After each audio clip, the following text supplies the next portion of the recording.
우리가 언제나 어디에 있든지 그런 믿음의 기쁨된 자로 살아가시기를 주님의 이름으로 축복합니다. 좀 숨이 찬데요. 좀 가라앉으려고 그래요. 네, 여러분 내일 기쁜 날 중에 또 기쁜 날인데 우리 여성교회에서 또 잘 준비해 주시고 신무 장로님들께서 예배 이후에 떡을 준비해 주셨습니다. 그래서 여러분 하나씩 또 잘 받아가시고 또 교우들 함께 교제할 수 있도록 테이블도 이렇게 좀 잘 준비했습니다. 그래서 특별한 순서가 있으니까요, 여러분 가지 마시고 또 함께 동참해 주시면 감사하겠습니다. 그 이름 무언지는 이따가 예배 끝나고 확인하실 수 있습니다. 네, 오늘 말씀의 제목은 고난에 부르짖는 소리를 기도로 들으신 하나님이라는 제목으로 말씀을 나누고자 합니다.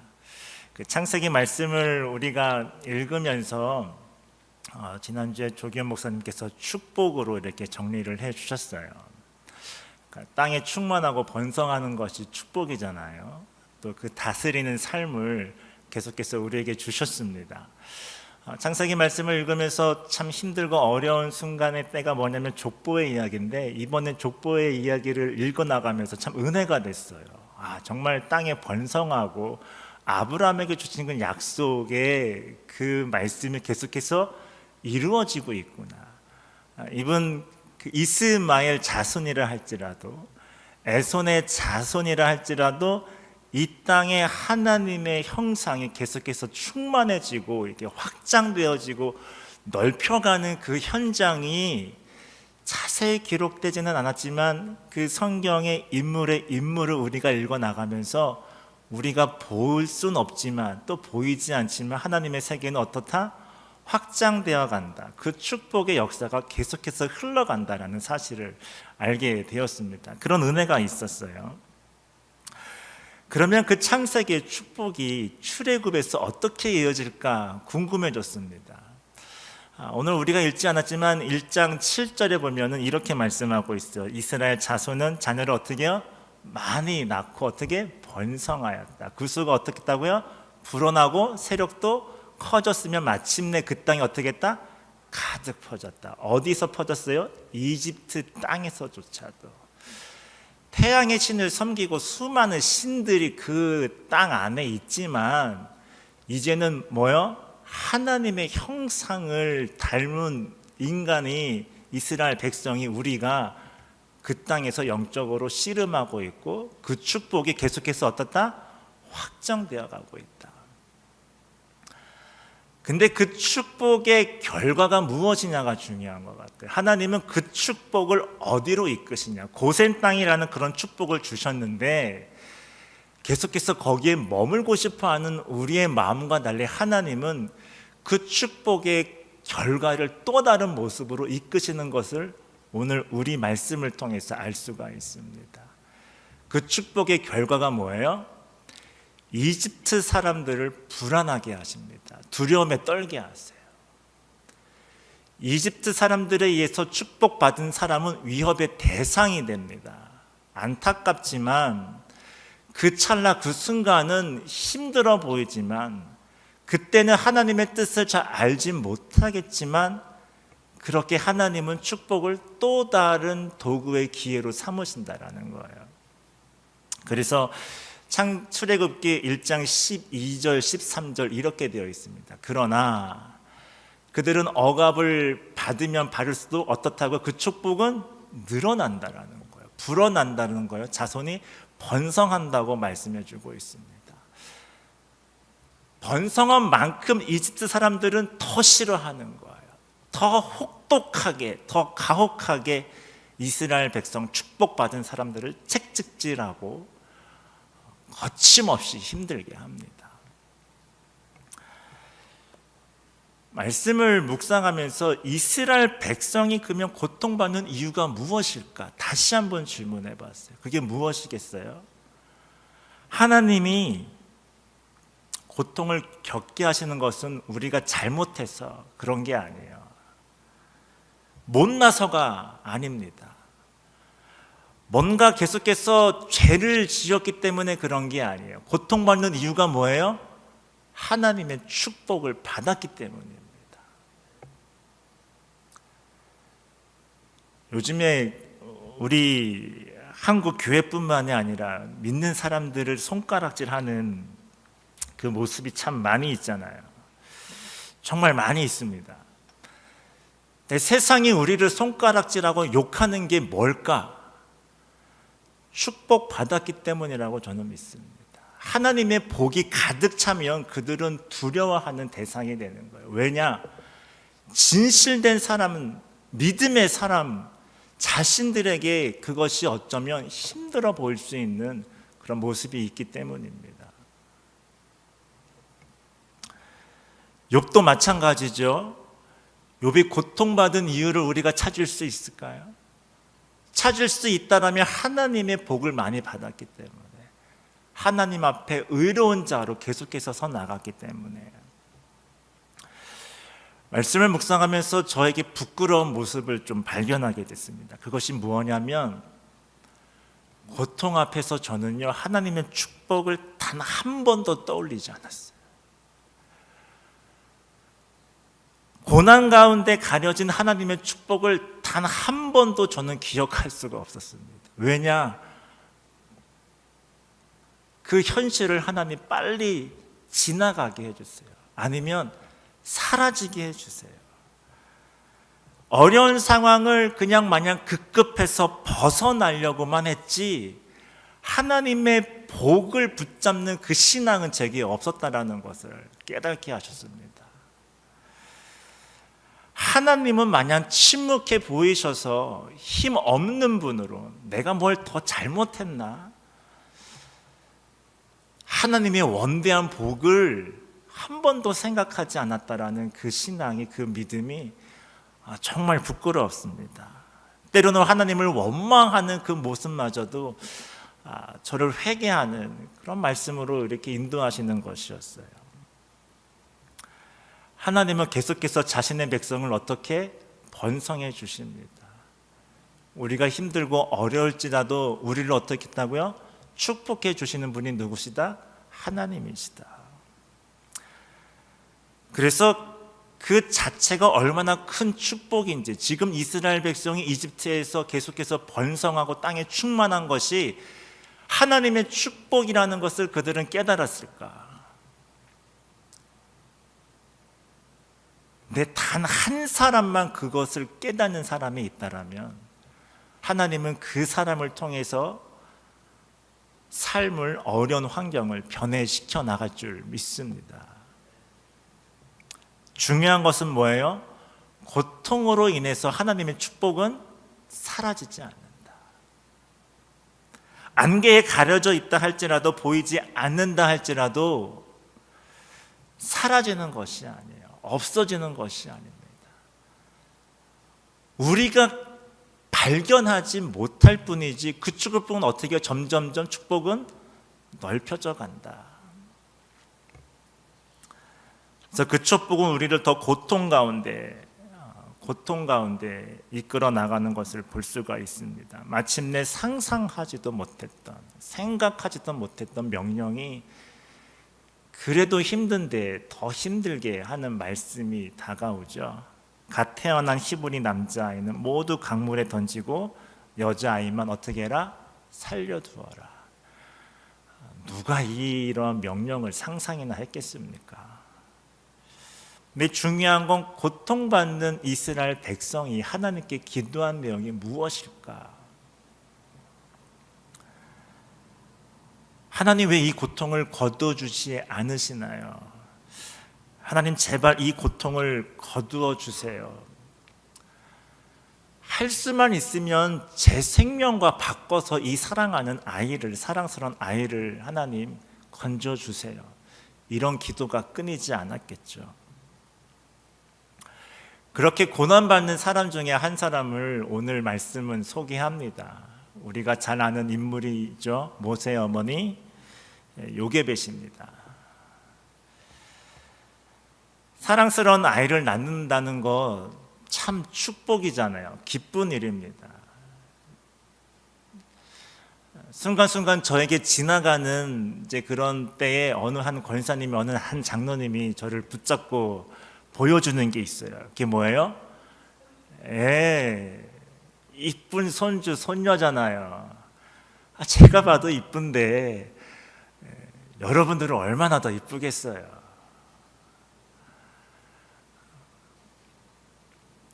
근데 레이 가문의 한 남자와 한 여자는 그렇게 축복받고 축구하고 기뻐할 여를 없이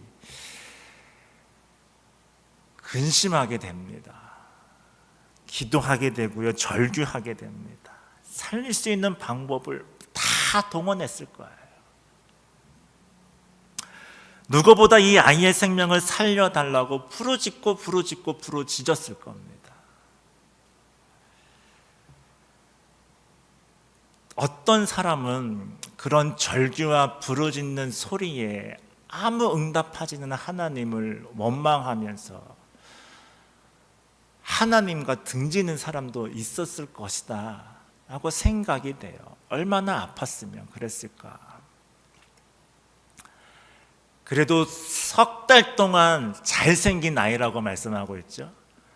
잘생긴 아이와 지낼 수 있다라는 그 시간이 은혜면 은혜였을까요? 감사하게도 3개월 동안 함께 지낼 수 있었습니다. 3개월 되면 이제 목도 가누고 울음소리도 제법 커집니다. 숨길 수가 없는 거지요. 혹여나 숨겼다가 이집트 군사들에게 걸리게 되면 더 비참한 상황이 벌어질까 봐 기도하는 중에 하나님께서 말씀하시는 것이 있었어요. 갈대 상자를 떠올리게 하셨던 거죠. 역청을 바르고 송진을 바르면서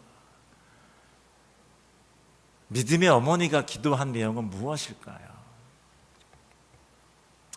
하나님 손에 사랑스러운 아이를 전부 맡길 수밖에 없구나라는 그런 깨달음을 요게벳은 했을 것입니다. 그러면서 정말 믿음의 삶이 무엇인지 다시 한번 하나님께서 점검하게 해주셨어요. 믿음은 하나님 안에서 위기를 감내하는 것이다.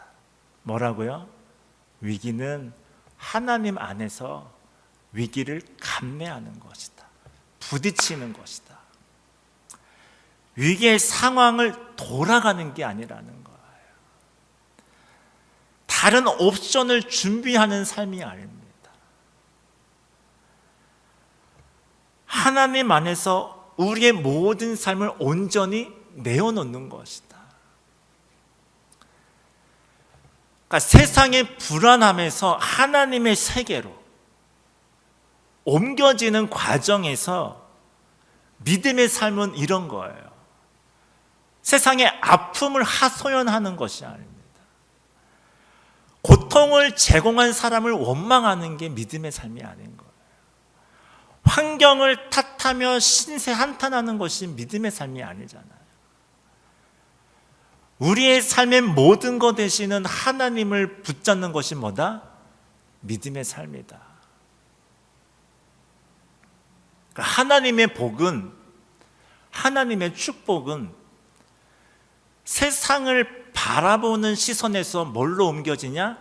하나님의 약속의 말씀을 붙잡게 되는 그런 눈으로 이끌어 가신다. 애굽을 바라보던 이스라엘 백성의 눈을 하나님은 다른 곳으로 돌리게 하신다라는 거예요.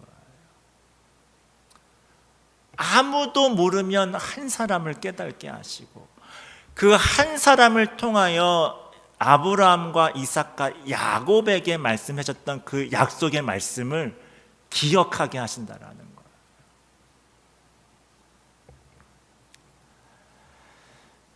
연약한 한 여인이 사랑스러운 아이를 살릴 수 있는 방법이 무엇이 있었겠습니까? 3개월 동안 찾아보고 찾아봤지만 아무것도 할 수가 없었어요. 정말 아이를 위해서 아무것도 할 수가 없었습니다. 그래서 요게벳이 정말 마지막으로 갈대 상자를 준비하고 역청과 송진을 바르면서 날강에 뛰어보냅니다. 그때 흘린 눈물은 이루 말할 수 없을 것 같아요. 저는 어머니의 이런 눈물을 한 번도 본 적이 없습니다. 듣기는 했어요. 미국으로 처음 오게 되는 날 인천공항에서 어머니는 저에게 눈물을 보이지 않으셨는데, 저희 가족은 이제 다 공항 비행기를 타려고 어머니와 인사를 한 이후에 막내 동생이 그 어머니가 통곡하는 걸 봤다라는 거예요. 근데 저는 그 사실을 까맣게 모르고 있었습니다. 근데 최근에 다시 한번 다녀왔을 때에 아내는 남겨두고 저 혼자만 왔을 때가 있는데 아내가 그 광경을 본 거예요. 근데 아내가 번뜩 떠오르는 게, 우리 떠날 때 이렇게 우셨냐, 언니 오늘은 그나마 좀 덜 하세요 라고 말씀을 하시더라고요. 이렇게 미국으로 보내는 그 믿음의 어머니의 마음도 쓰라리고 아픈데, 죽음에 처한 이 아이를 살리고자 하는 이 요게벳의 마음은 어떠했겠습니까? 고통 가운데 부르짖는 그 기도의 소리가 엄청났겠죠. 강물에 빠져 죽을지도 모르지만 그 여인의 믿음은 뭐예요? 분명히 하나님이 구원하신다, 하나님이 이끄신다, 하나님이 인도하시고 분명히 이 아이를 통해서 하나님께서 하실 계획들이 이루어질 거라는 그 믿음을 흔들리지 않게 붙잡는 것을 볼 수가 있습니다. 그래서 우리가 잘 아는 찬양에 연평안이라는 분이 이렇게 고백하죠. 너의 삶의 참 주인은 누구시다? 하나님이시다. 내가 그 손에 내가 너를 떠나 보낸다.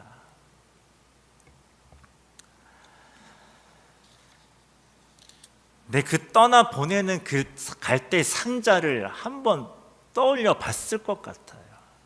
잘 생각해 보니까 정말 아무것도 할 수 없는 거예요.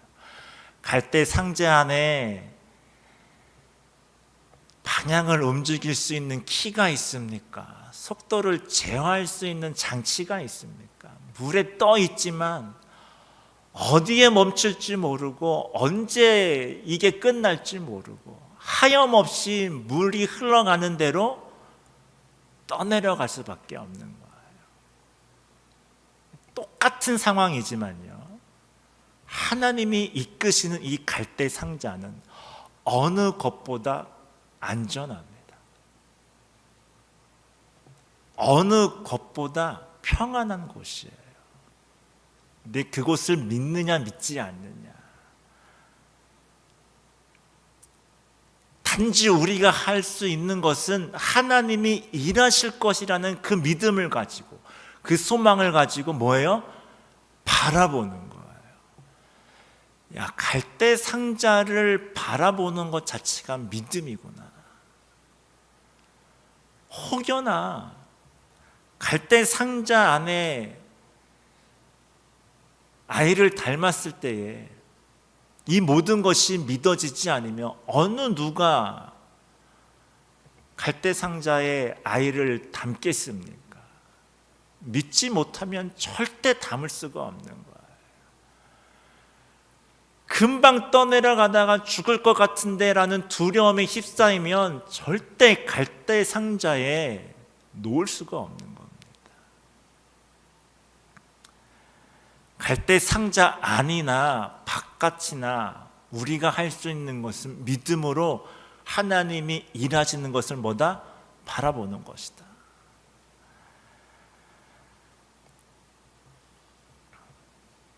그러면서 제 삶을 한번 돌이켜 보는 거예요. 저는 이렇게 기도합니다. 하나님, 왜 키가 없어요? 키를 주세요. 하나님, 속도가 너무 빨라요. 속도가 너무 느립니다. 하나님, 언제 도착하는지 하나님 무서워요. 두려워요. 내 삶을 전부 드렸다라고 말하지만 결국 내가 주인 되면서 하나님의 도움을 구하고 있는 것이 참 부끄러워졌습니다. 사순절 기간 동안에 정말 하나님이 나에게 원하시는 것이 무엇일까?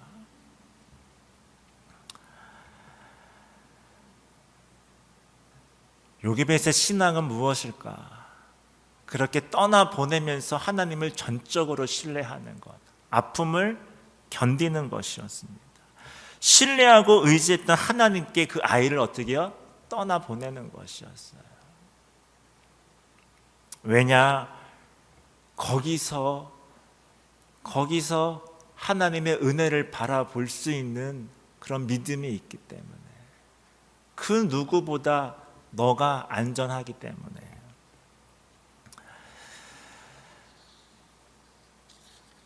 그래서 믿음으로 사는 사람들이 무언가 이렇게 하나님께서 말씀해 주셨습니다. 때로는 너무 느려 보여도,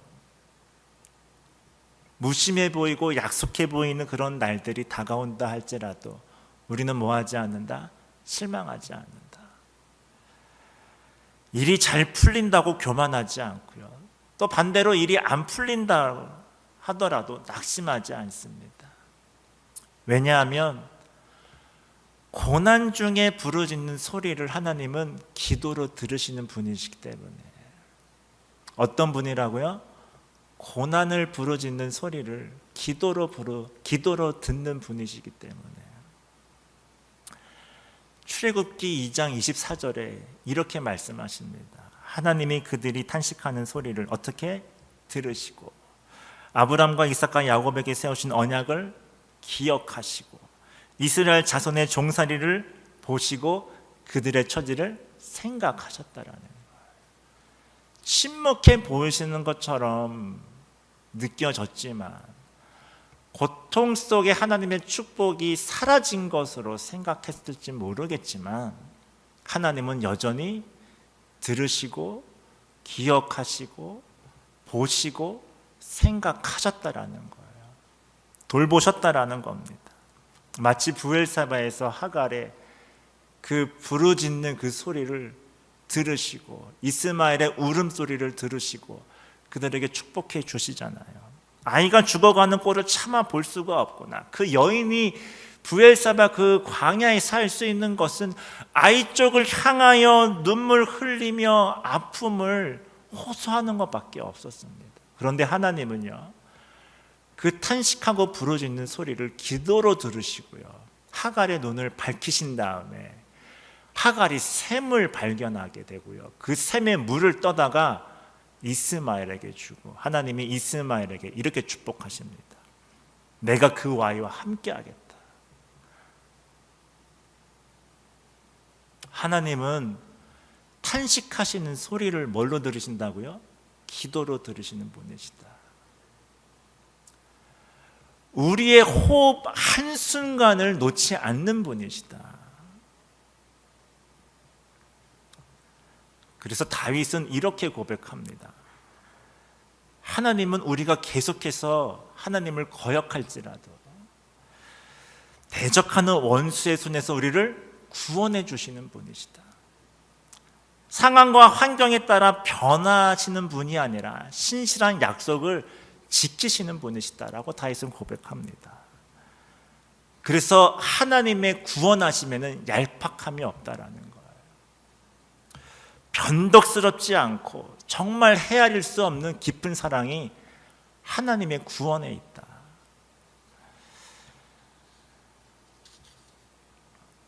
자세히 말씀을 묵상하면서 하나님께서 주시는 것이 몇 가지가 있습니다. 우리가 인생을 살아가면서 내 힘으로 도저히 어떻게 안 될 때가 있어요. 또 앞에 그렇게 다가오는 그런 때도 있습니다. 정말 간담이 서늘해지고요, 얼이 그냥 빠져나갑니다. 근데 어느 누구도 관심을 가져주지 않아서 너무도 아픈 거예요.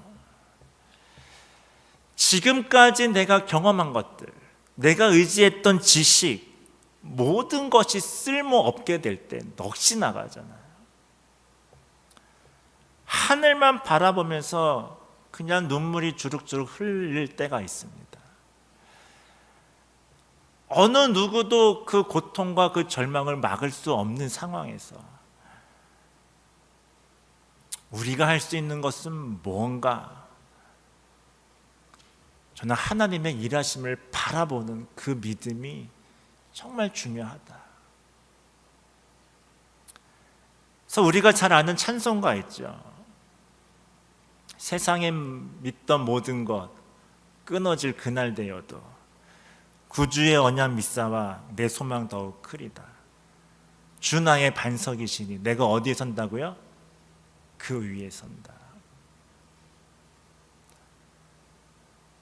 반석 되시는 하나님 안에 있으면 세상이 무너질지라도 우리는 어떤다?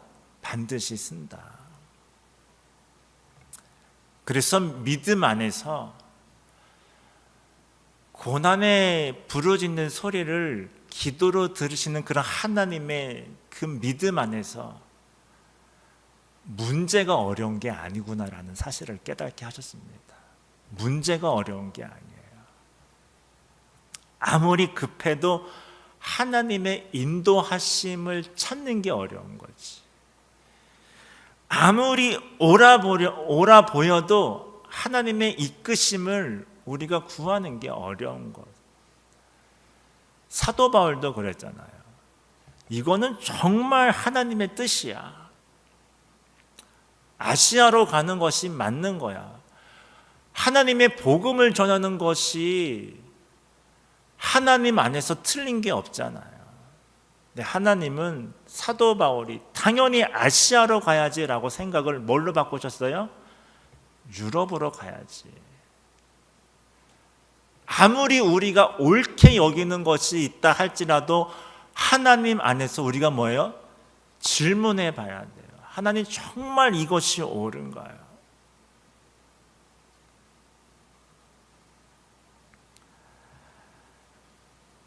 그러면 그 하나님의 뜻을 구할 때에 우리에게 필요한 모습은 무엇인가? 아무리 생각하고 아무리 질문하고 고민해봐도 답은 똑같더라고요. 뭐 하는 것이다? 예배할 때에 하나님께서 이끄시는 것을 우리는 뭐요? 깨달을 수 있다. 전심을 다해서 예배할 때에 하나님의 뜻을 우리는 어떻게 발견할 수가 있다.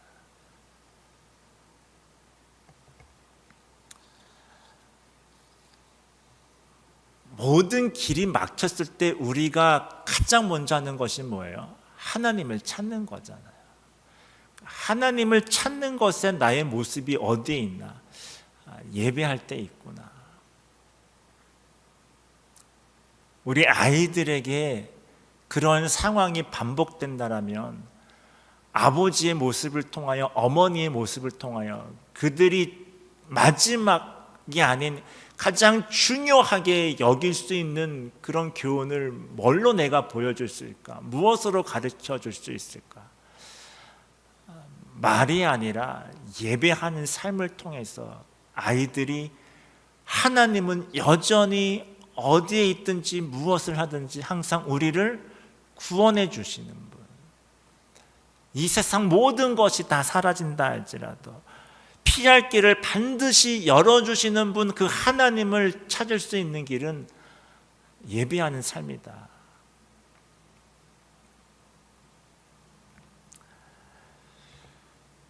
시간이 좀 많이 갔는데요. 그런 예배하는 삶을 히브리서 기자는 이렇게 이야기합니다. 모세를 통해서 우리에게 이렇게 강조해요. 믿음으로 모세는 어른이 되었을 때에 바로 왕의 공주의 아들이라 불리는 것을 어떻게 했다고요? 거절하였습니다. 오히려 그는 잠시 죄의 함락을 누리는 것보다 하나님의 백성과 함께 뭘 받는 것을요? 학대받는 길을 택하였다 그랬어요. 고난의 끝이 아니라 고난 속에 감추어진 하나님의 축복을 선택했다라는 거예요. 하나님이 모세에게 일러준 것이 있죠. 이스라엘 백성을 너가 구원해낼 수 있다. 그리고 구원함의 목적은 너가 만난 이 자리, 나와 함께 이 자리에서 뭐 하게 될 것이다? 예배하게 될 것이다. 예배하면서 이 모든 사실을 깨닫게 되는 거예요. 그러면서 몇 가지 여러분들에게 권면 드리기는 예수님의 이름으로 권면합니다. 우리가 온전히 예배드리는 예배자의 삶을 살아가시기를 주님의 이름으로 축복합니다.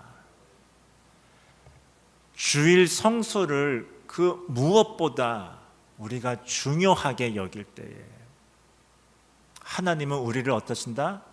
구원해 주신다.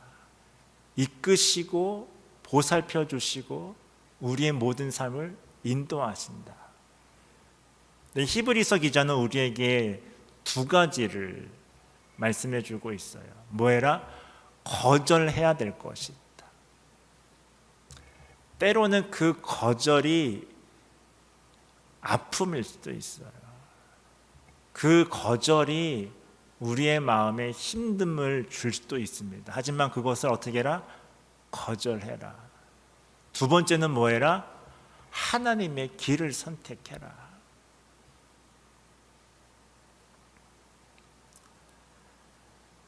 두 번째는 예배 드리는 것을 그 무엇보다 더 좋아하는 그런 믿음의 삶이 되기를 축복합니다.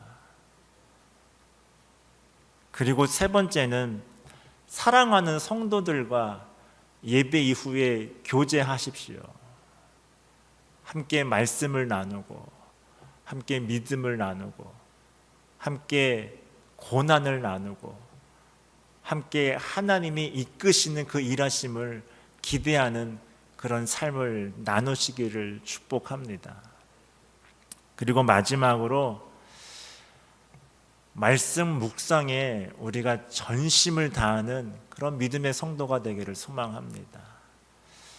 한 단어 참 힘이 없을 것 같았는데요, 한 단어가 힘이 되더라고요. 나에게 중요하지 않았던 말씀 묵상의 한 단어인데 다른 교우가 묵상한 그 한 단어를 생각해 보면 참 힘이 될 때가 있습니다. 우리가 정말 이 시대에 예배를 통하여 말씀을 통하여 살아나가게 하는 것은 정말 예배함을 통하여 말씀의 은혜가 있는 그 시간을 하나님은 계속해서 어떤다? 이끌어가고 계시는구나 라는 사실을 알게 되었습니다. 믿음의 삶의 크기 중요하지 않는 것 같아요. 크고 작든 어떤 것이든 정말 예수님 잘 믿는 한 사람이 있으면 그 모임은 절대 욕먹지 않습니다. 예수 믿는 그 신앙 정말 잘 믿는 한 사람이 있으면요, 그 교회는 욕먹지 않습니다. 그것이 무엇일까? 결국 예배하는 삶입니다. 주일날 일찍 준비해서 옷을 차려입고 걸어가는 것이 우리에게는 그렇게 중요할 것이라 생각하지 않겠지만, 대단한 것으로 보이지 않겠지만 세상 사람들은요 희한한 거예요.